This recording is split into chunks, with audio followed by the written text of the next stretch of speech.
Garantir uma vida digna para o trabalhador e sua família é o objetivo do salário mínimo. Criado por Getúlio Vargas em 1940, ele fez parte de uma série de reformas sociais e trabalhistas implantadas no período do Estado Novo.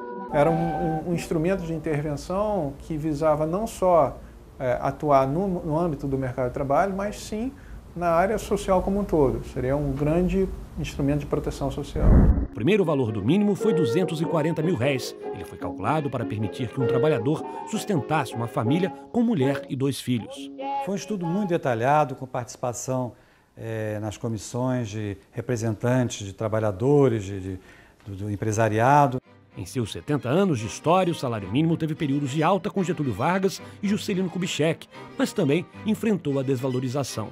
O salário mínimo evoluiu ao longo do tempo, teve momentos melhores, momentos piores, seguiu muito a conjuntura política, né?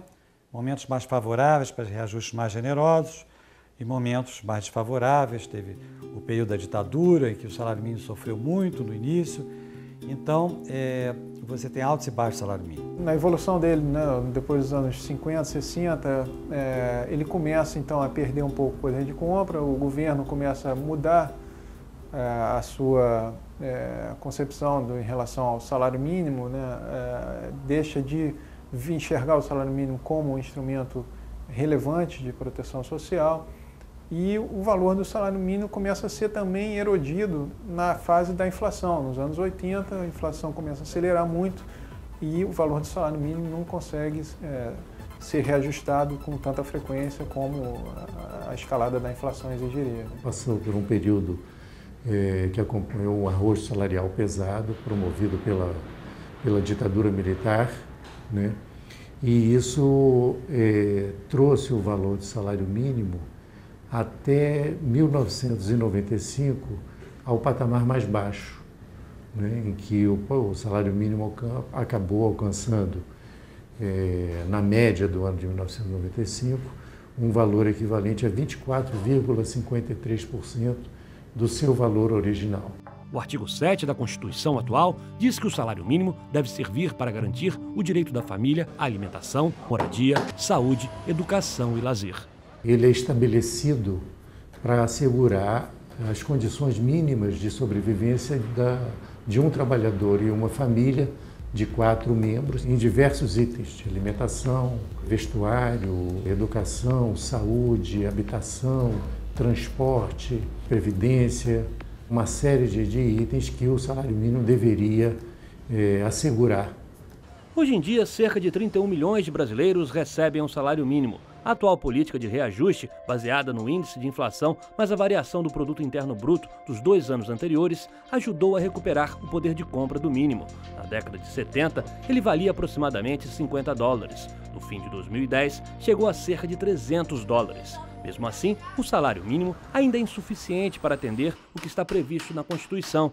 Segundo o DIEESE, isso só seria possível se os trabalhadores recebessem R$ 2.023,89. As pessoas estariam vivendo dentro de um padrão de vida mínimo razoável, as suas necessidades básicas atendidas. Digamos, se nós tivéssemos uma situação de pobreza, nós teríamos um tipo de pobreza digna, né? Porque as condições básicas de sobrevivência estariam asseguradas. William trabalha como entregador e recebe um salário mínimo. No final do mês, ele diz que muitas vezes é difícil fechar as contas, porque falta dinheiro. Alugar R$300 e ter R$500, R$400 não dá. Fica difícil comprar uma roupa, uma comida, um alimento, aí fica complicado. Mesmo ganhando pouco, ele admite que a existência do mínimo ajuda a garantir pelo menos uma base salarial. O mínimo não vai deixar de faltar também, as coisas para mim e para as crianças. Isso aí tá importante, entendeu? Trabalhando e ganhando esse dinheirinho. Ricardo, que trabalha com o William e é solteiro, diz que tem menos despesas e por isso não falta dinheiro. Mesmo assim, sonha com um mínimo maior. Dá para sobreviver entre aspas, né? Porque se dependesse de como você trabalha como empregado, qual é o seu objetivo? Você quer ganhar cada vez mais, né? Josialma Silva é balconista e também ganha um salário mínimo. Ela é mais uma trabalhadora que espera por reajustes salariais. Se fosse mais um pouquinho, aumentasse mais um pouquinho, seria melhor, né? Mas, por enquanto, ainda tá bom. Para fortalecer o salário mínimo, em estados onde a economia é mais forte, foram criados pisos regionais. O Rio foi o primeiro a adotar este valor diferenciado. Nós temos aqui no Rio de Janeiro um estado que ele tem um poder aquisitivo da indústria de tecnologia de base, artística, intelectual, e no centro do Rio, que é a grande metrópole, ela detém 70% da população. Então essa população é uma população rica. Você tem a Reduc, você tem os estaleiros, você tem a Nuclep. Então nós tínhamos condições aqui no município do Rio de pagar um salário mínimo além do nacional. Rio, São Paulo, Paraná, Santa Catarina e Rio Grande do Sul já possuem mínimos regionais. Conquistas que foram possíveis devido à pressão realizada pelos sindicatos. O que valeu nessa disputa vai centrais sindicais, tá, organizados, o sindicato da capital. A capital do Rio de Janeiro tem um sindicato muito forte. Então isso prevaleceu a formular uma política de salário mínimo. Um mínimo forte aumenta o poder de compra do trabalhador e também ajuda a desenvolver a economia. Do ponto de vista econômico, o salário mínimo, num padrão razoável, num padrão no nível que nós estamos discutindo, ele é capaz de assegurar uma economia pujante no sentido de assegurar um mercado interno com demanda suficiente para um padrão de produção provavelmente assim, muito acima daquele que nós temos hoje. O mínimo também é importante para garantir a renda dos aposentados. Com essa política de crescimento do salário mínimo acima da inflação, cada vez mais você tem pessoas recebendo pensões e aposentadoria no valor do salário mínimo, porque o piso começa a subir e as outras aposentadorias não conseguem acompanhar o mesmo ritmo, então as pessoas vão sendo protegidas pelo salário mínimo. O salário mínimo ele se mostra como um poderoso instrumento para redistribuir renda, mas é interessante notar como que ele consegue esse resultado, porque quando a gente tem um aumento do salário mínimo, geralmente a gente consegue melhorar os quadros de distribuição de renda do Brasil, mas muito por conta da ligação que ele tem com os benefícios de aposentadoria e pensão. Não apenas no setor formal, mas, por exemplo, a aposentadoria rural, que beneficia milhões de trabalhadores, em geral, informais, que trabalharam na agricultura durante suas vidas e que têm direito, né,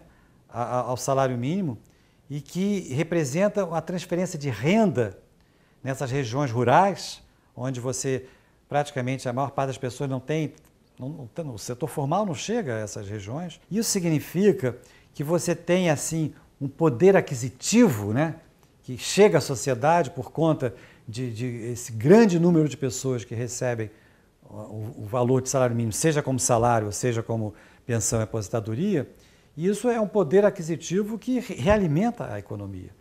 Economistas e sindicalistas reconhecem que o salário mínimo, aos poucos, recupera seu poder de compra, mas ainda é preciso melhorar mais. Esse mínimo não é o suficiente porque o custo de vida é elevado, o aluguel é caro, às vezes as condições de boa qualidade, a alimentação é cara. Ele não é. Ele tem que ter um salário mínimo justo para atender uma sociedade onde o seu filho, das pessoas que não têm grande estudo, possa dar melhor qualidade de vida à sua cidadania e dos seus filhos.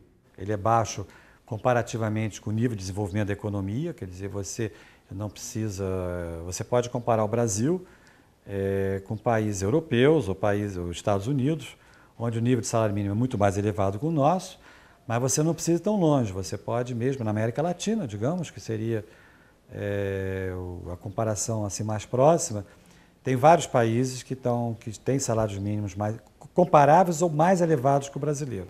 Mesmo não tendo o valor ideal, o salário mínimo é uma garantia para trabalhadores como Carlos Augusto. Ele trabalha como faxineiro há 2 anos no aeroporto Santos Dumont e está feliz com o emprego.